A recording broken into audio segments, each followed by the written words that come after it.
숫자가 많든 적든 우린 항상 하나님의 사랑으로 충만해 있죠. 자, 그 충만한 사랑을 담아서 하나, 둘, 셋. 행복, 행복, 행복. 가끔 영상을 편집하다 보면 선생님들 목소리밖에 안 들리더라고. 근데 하나님이 나중엔 또 우리 친구들 목소리도 크게 낼 수 있도록 인도해 주실 믿음을 가지고 출발하겠습니다. 사무엘하 17장이고요. 하나님께서 우리를 다스리신다.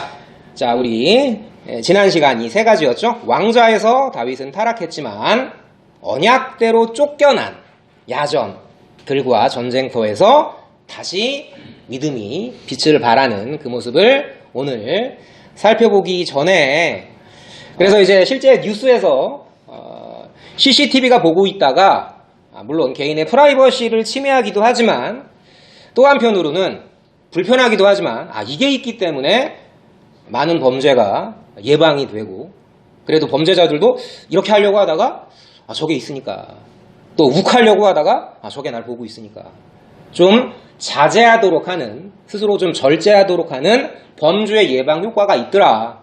물론 인권 침해적인 요소도 있지만, 근데 저 CCTV가 나를 보고 있다라는 건 때론 두렵기도 하고 안심이 되기도 하면서 입으로는 전능하신 하나님 찬양하는데, 여러분 정말 그렇게 생각하십니까? 항상 이런 얘기할 때마다 제가 그 얘기 늘 하죠. 저를 먼저 돌아본다고. 진짜 하나님이 우리의 일거수일투족을 속속들이 아시고, 심지어 성경 기자는 우리 이따가 찬양 하나 보겠지만 그 의도까지도, 네 마음의 중심까지도, 네가 뭘 하려고 하는지까지도 꿰뚫어 보신다라고 이야기하는데, 이건 말씀이지.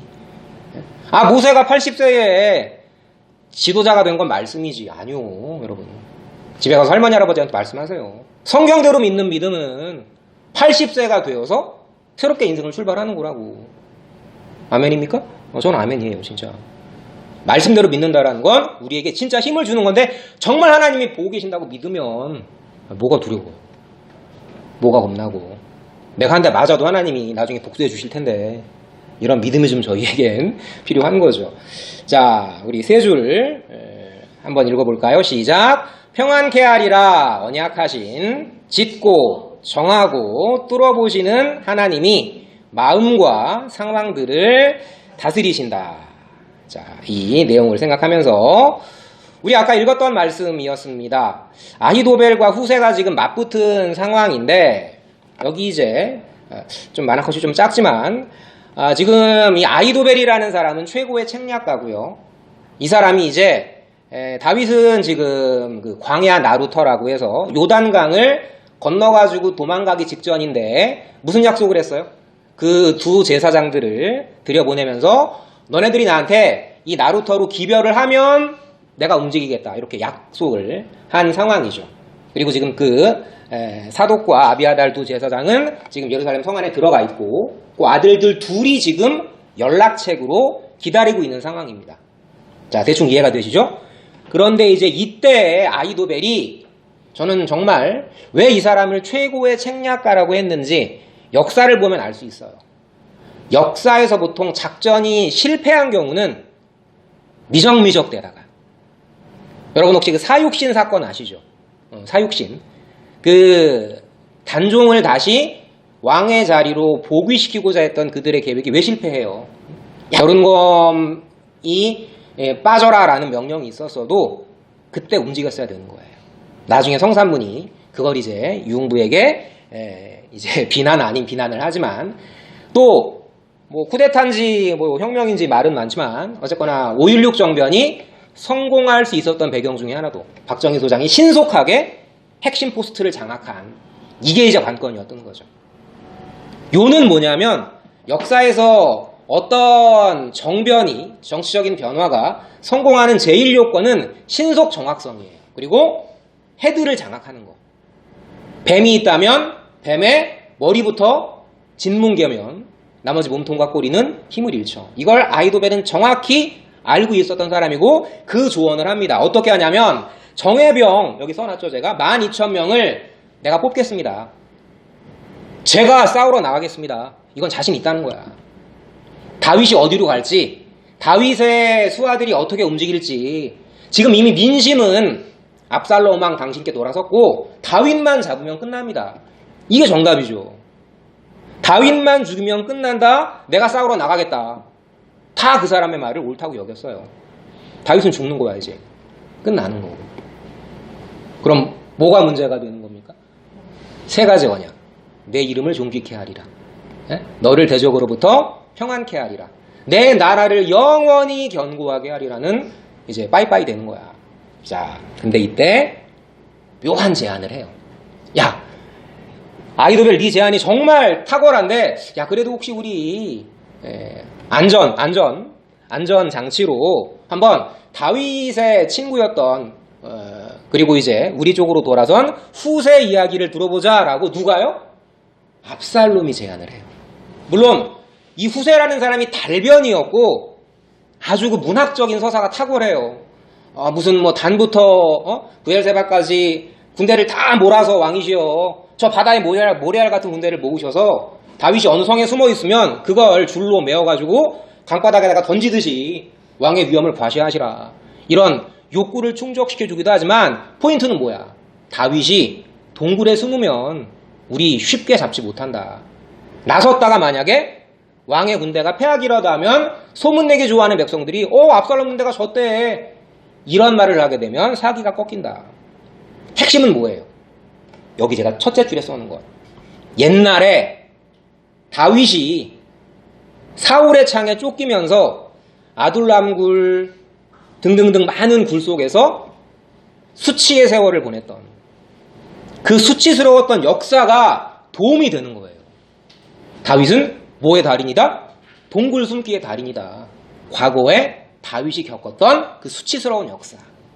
동굴 숨기 달인의 역사가 후세의 말에 소위 말하는 말에 힘을 더해준 거죠. 근데 여기서 우리가 한 가지 이상하게 생각할 게 있죠. 아이도벨은 어떤 사람이었다고. 그 말이 하나님이 말씀하시는 것과 같던 아이도벨의 계략은 하나님의 말씀과 거의 동급이다. 다윗까지도 그랬던 사람인데 왜 이 아이도벨의 제안이 생각해보니까 그거보다는 후세의 제안이 더 좋은 것 같은데 이런 결론이 났을까요? 마음의 주관자이신 하나님이 다윗에게 주신 약속에 신실하시고자 그들의 마음을 움직이신 거죠. 더 중요한 게 있습니다. 다윗이 우리 지지난 시간에 쫓겨났을 때 어떤 기도를 했어요? 그 상황에서? 그 절망스러운 상황에서? 아이도벨이 그 책략가, 최고의 책략가 아이도벨이 압살롬 편에 있다라는 예루살렘 성 안에 있다는 소식을 듣고 어떤 기도를 해요? 그의 계략을 무너지게 해달라는 기도를 하죠. 그 절망 가운데에서 올렸던 기도대로 하나님이 아이도벨의 책략을 무너뜨려 주시죠. 다 복합적인 거죠. 그러니까 하나님의 언약, 다윗의 기도, 그리고 다윗이 겪었던 수치스러웠던 역사, 또 후세의 화려한 말빨, 이런 것들 하나가 더 있죠. 이게 이제 그 다음 내용이에요. 후세의 문학적 달변의 계략이 물론 참 중요했지만 최종 결정은 누가 하는 거야? 압살롬이 하는 거죠. 근데 여러분 기억나세요? 압살롬은 머리가 길었다, 머리가 짧았다. 머리가 길었죠. 치렁치렁한 머리를 자랑하던 사람이었죠.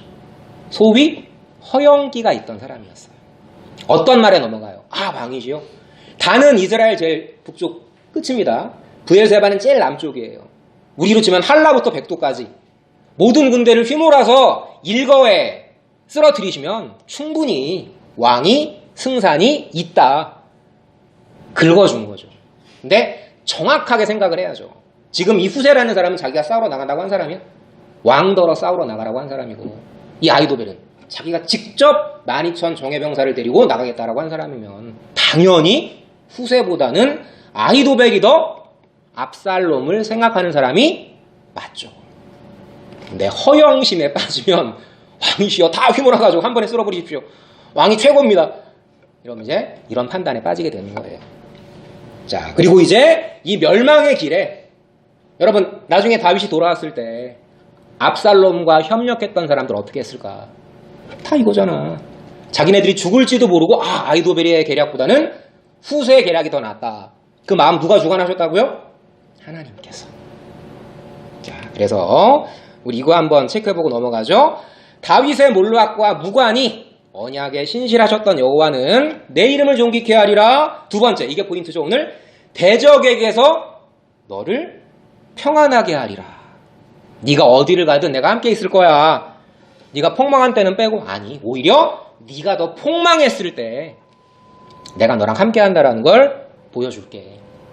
저도 두세 번 기억이 나고요. 저랑 친했던 친구들도 저에게 그런 얘기를 했던 기억이 납니다. 여러분 삶 가운데서도 반드시 내 인생 폭망이야 할 때 하나님이 개입하시는 걸 반드시 경험하게 하세요. 이건 진짜 믿으셔도 좋아요. 자, 그런데 이제 오른쪽으로 넘어가서 이 대적에게서 평안하게 하리라인데 마음 아픈 건 뭐예요? 그 대적이 누구야 그럼? 아들이야, 아들. 자기 물론 배가 다른 엄마긴 하지만 자기 엄마들을 범하고 이 아들이 대적이 될 줄이야.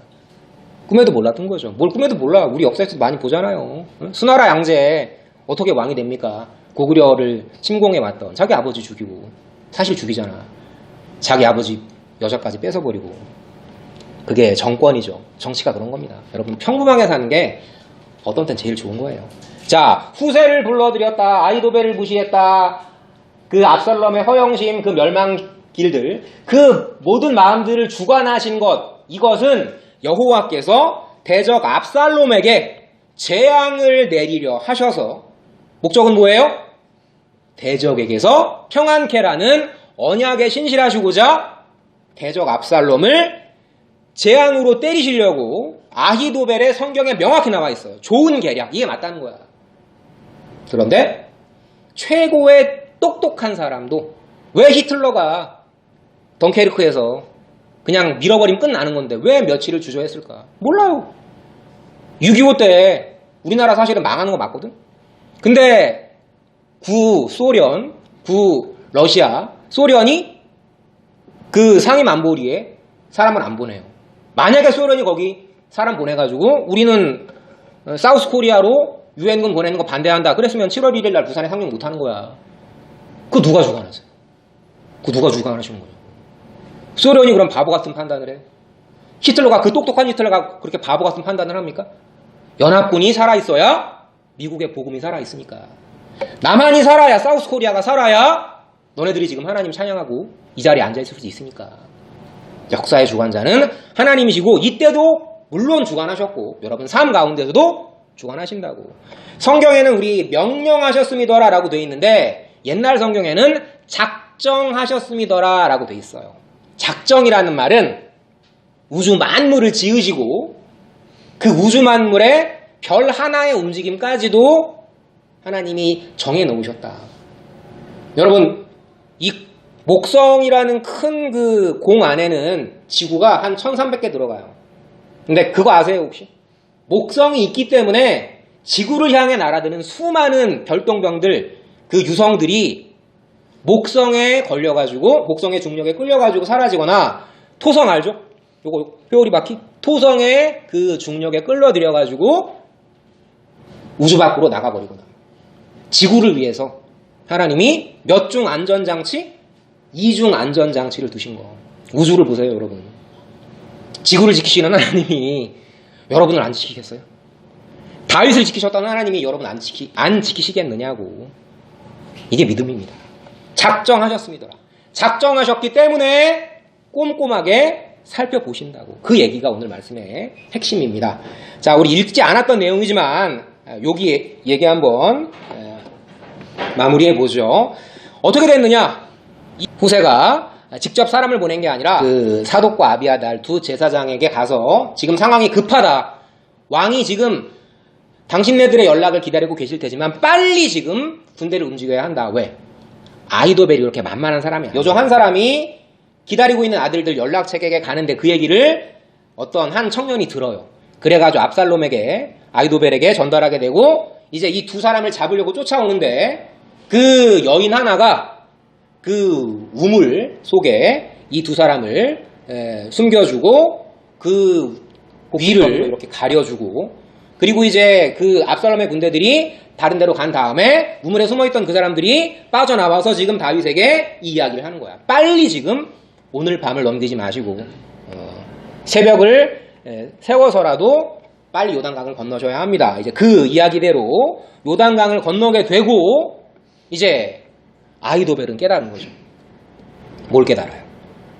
사람이 마음으로 자기의 길을 계획할지라도 그 걸음을 인도하시는 자는 여호와의 신이라. 사람의 마음에는 많은 계획이 있어도 오직 여호와의 뜻만이 서리라. 이거를 깨닫고 똑똑한 사람이었으니까 이제 상황은 종료됐구나. 여러분, 지도자가요 허영기에 빠져서 좋은 제안을 받아들이지 않게 되면 전체가 죽는 겁니다. 낙향해서 분명히 죽을 게 뻔하니까 명예로운 죽음을 택하죠. 목을 메고 자결하게 됩니다. 자, 그 다음에 이제 이런 상황에서 다윗은 요단강을 건너서 예전에 그 이스보셋이라고 사울의 아들이 쫓겨나서 수도를 삼았던 요단 건너편 그 길르앗 땅, 거기에 이제 마하나임이라는 요새가 있는데 거기 가서 이제 숨게 돼요. 그런데 여기서 또 하나의 중요한 과거에 다윗이 뿌렸던 역사가 아름답게 꽃을 피우게 됩니다. 여기 보게 되면 성경 우리 읽지는 않았지만 그 소비라는 사람은 다윗이 점령했던 암몬 땅의 왕의 아들이에요. 점령지의 왕이 자기를 점령한 사람을 찾아와가지고 음식과 여러 가지 필요한 물품들을 제공해요. 그건 뭐라는 거야? 다윗이 비록 암몬을 점령했지만 그들을 인격적으로 대했다라는 거죠. 마길이라는 사람 혹시 여러분 기억하십니까? 예전에 그 절름발이었던 그 무비보셋이라는 사람을 다윗이 어떻게 해요? 그 마길의 집에 있던 무비보셋을 불러가지고 후대하죠. 그걸 마길이 봤던 거야. 다윗은 인격자구나. 또 여기 제일 마지막에 있는 바르실레라는 사람은 나중에 이제 또 다윗에게 큰 도움을 주게 돼요. 여러분, 신앙인의 인격이라는 거는요, 어떤 덕이라는 거는요, 우리가 덕과 인격을 안 쌓으면 하나님이 우리를 버리시는 건 아니지만 살아갈 때 그 베풀었던 은덕들이 나중에 나에게 아름다운 선으로 꽃 피우게 하시는 경우가 참 많습니다. 이 소비나 마길의 예는 우리가 살아가는 과정에서 하나님의 선하심을 믿으면서 따뜻한 인정을 베풀었을 때 다 지켜보고 계시는 하나님께서 다 풍성히 갚아주신다라는 것. 우리 한번 몇 글자 안 되니까 읽어볼까요? 시작. 여호와의 길에 우연은 없다.